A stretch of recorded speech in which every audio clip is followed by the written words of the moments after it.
भी बॉर्डर के ऊपर जरूरत पड़ेगी, ये वीर गुर्जर कौम बॉर्डर के सामने खड़ी है। लेकिन आपको शिक्षा के तरफ जान पड़ेगा।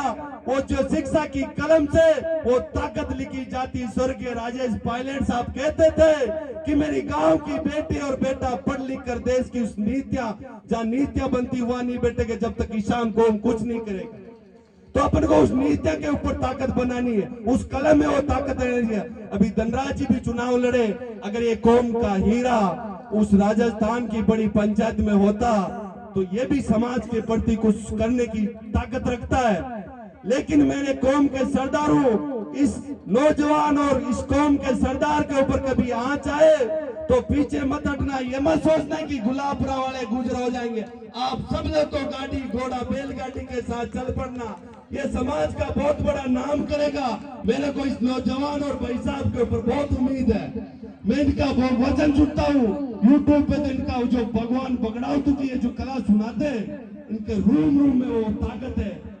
एक इंसान का, एक शरीर का एक रूम में वो करंट आ जाता है। जो मैंने तो इनके वो पासरू से, मेरे कोई परिवार में कोई राजनेता नहीं है, लेकिन आपके आशीर्वाद से, इस देवनारायण के भगवान से भी मैंने चुनाव लड़ा के वो दिल्ली का आया था कि मैं गुजरों का बोला 10 साल तक इस कौम को लात से पोगा उगानी थी, किसी कौम के सरदार का भला नहीं किया। इस नौजवान ने मात्र 9 दिन में उसका बोरी बिस्तर बांध के दिल्ली भेज दिया कि गुजर कौम है, अगर इस कौम का भला करेगा तो तेरे को परमानेंट विधानसभा में बिठाएंगे। लेकिन तू इस कौम का शोषण करने आया, इस कौम का नामुमकिन निशान मिटाने आया।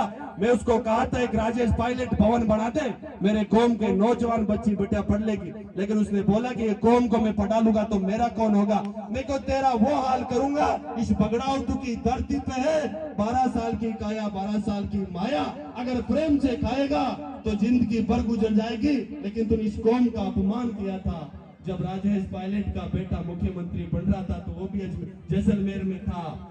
एक गुजर परिवार के पगड़ी के लात मारना कोई नामुमकिन बात है? आप सब लोग बता दो, वो कोई गुजर कौम का हो सकता है क्या? अगर ये बुजुर्ग आदमी पगड़ी लेके बैठा है और कोई तलवार लेके मारने आए तो पगड़ी सिर में रख देता तो उसकी मौत बच सकती। सही ने कहा थे ना मेवाड़ में, तो उस पगड़ी का मान सम्मान नहीं रखा। साथियों, बहुत लंबी बात होगी, क्रांतिकारी हूँ, जज्बादारी हूँ, लेकिन कुछ आपको गलत कहा, हाथ जोड़ के माफी चाहता हूँ। लेकिन मेरे कौम के सरदारों, एक बार और आपसे अपील कर रहा हूँ, आप जितने भी जोड़े हो मत करना गलत काम। इस बेटी का बेचना का सौदा मत करो।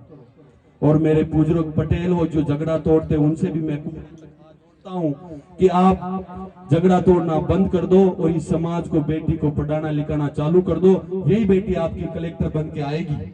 अगर एक बेटी गांव में घर में पढ़ी लिखी होगी और बाप हमेशा खेत में जाएगा, ट्रैक्टर चलाएगा, मोटर चलाएगा, अगर वो माँ अपनी